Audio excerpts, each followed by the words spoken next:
So good evening everyone. Able to hear my voice loud and clear? Just say yes if you're able to hear my voice.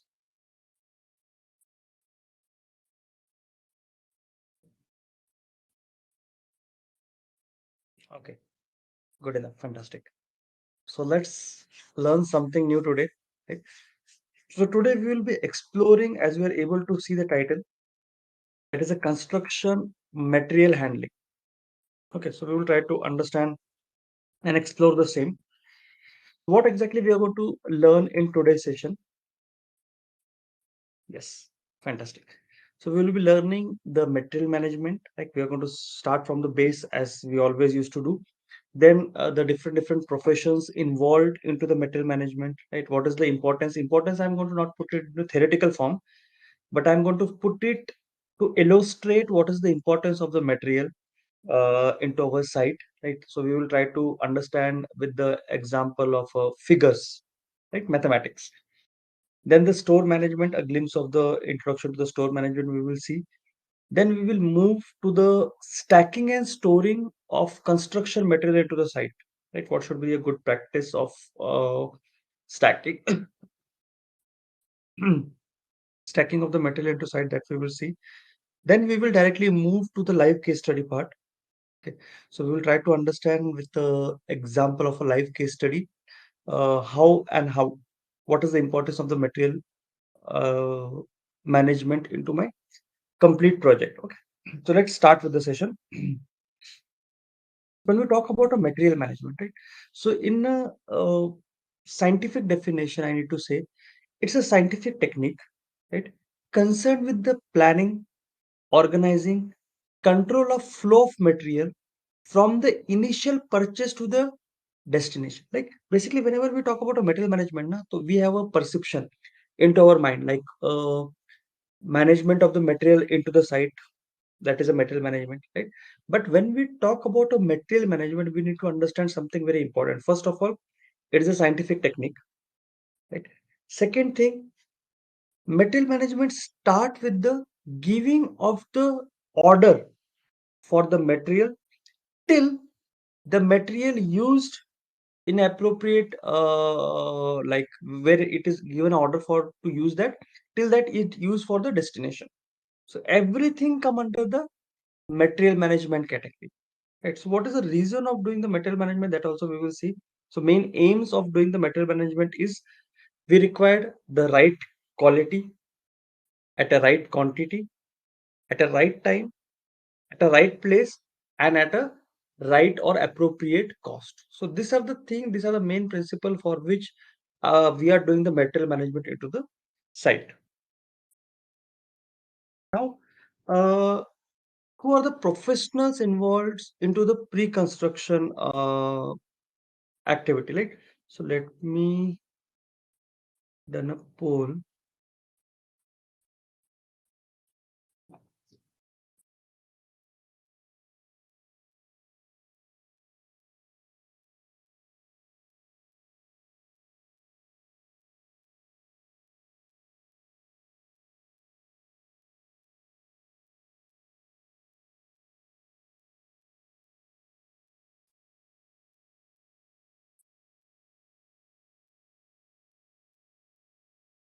Okay, so there is a poll, right? So you need to pitch me upon like which are the professionals involved in the material management, right? For pre-construction activity, right? So when the construction activity start, you say, sir, the engineer is can do a role into the material management. You can say the manager can do a role in material management. Laborers can do the material management, like they are given an appropriate training. So that is while doing the construction activity, right? But before the construction starts, which are the professionals involved into the material management? Okay, fantastic, George. Okay, good enough.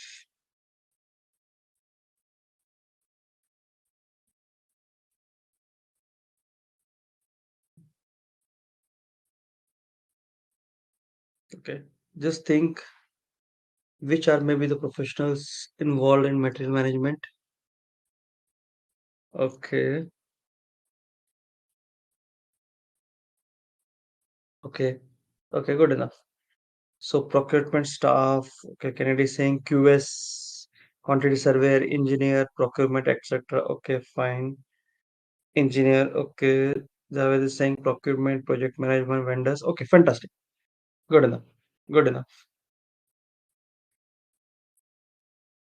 Okay. So some of the professionals which are involved into the material management even before the starting of the construction, let's try to understand it, right? The architect. Okay. Now, how the architect can be a play a role, let's try to understand.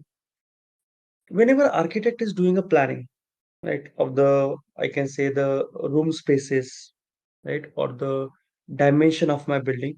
So, for example, if we will try to understand with a simple example, if I'm planning for a rooms, right, dimension of the rooms. So I know the tile size. Right?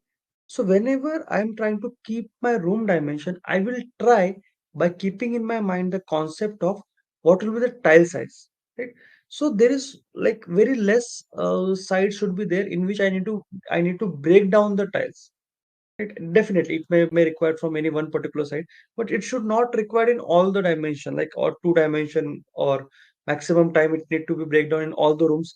So because of that, my wastages can be increases. So if I know the dimension of my fall ceiling, right, I know the dimension of my slab. So I need to take care of that so that definitely wastages will be there. They need to be break down the tiles or break down my fall ceiling, but it should be go on a minimum scale or like whatever the possible way.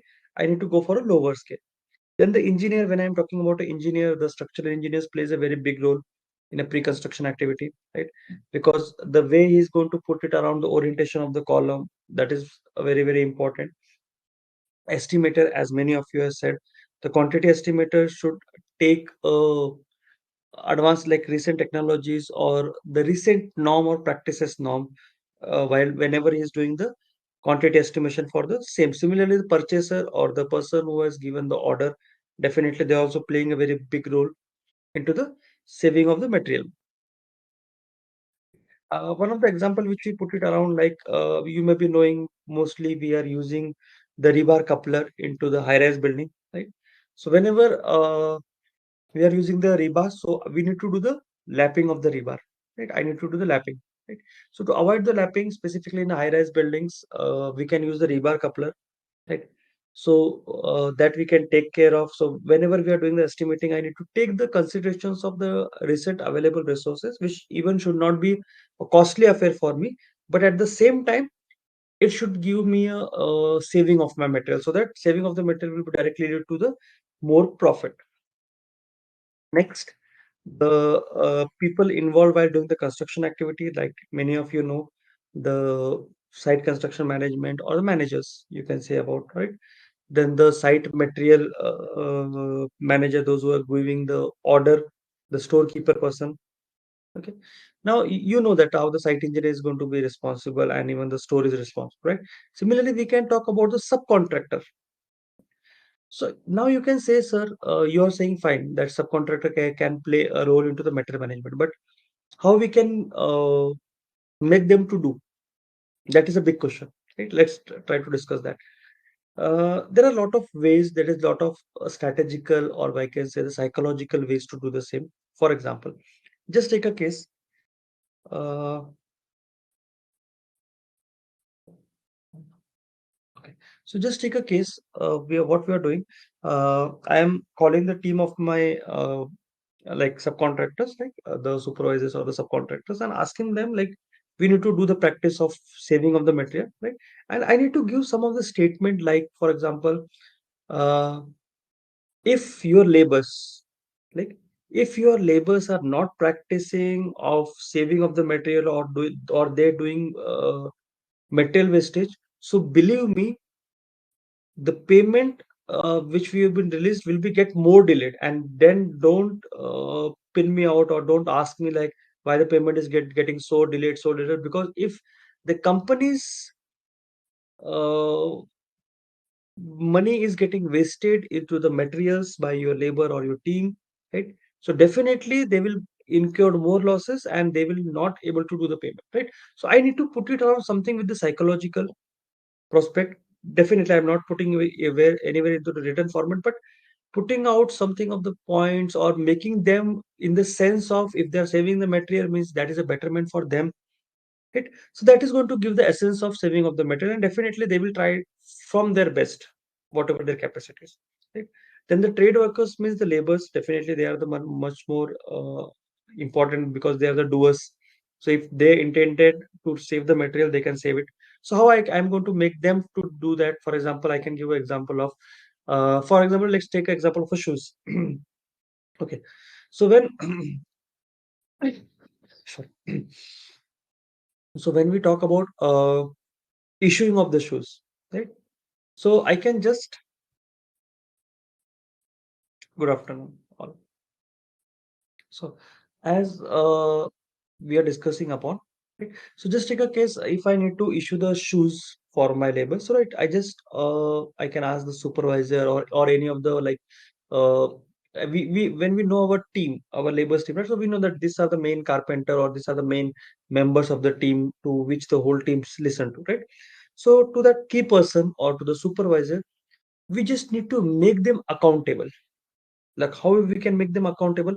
For example, if I'm issuing any kind of a shoes or any kind of a material, anything, right? I'm just going to maintain a logbook, right? And in that I'm going to put the date, what is the quantity I'm giving in, taking the sign of that particular supervisor, right? So somewhere around he should be able to understand I am accountable, right? For example, if I issued the shoes right now for my four of the labors, so I'm not going to get the shoes within next 9 months, right? Or the 6 months, whatever your company policy is. That depend upon the lot of factors. So that is the way I'm going to put them around accountable for the same, right? Similarly, for the after the construction is done, so the suppliers definitely and the recyclers and the haulers plays a bigger role in that. Okay. Now, when we are discussing about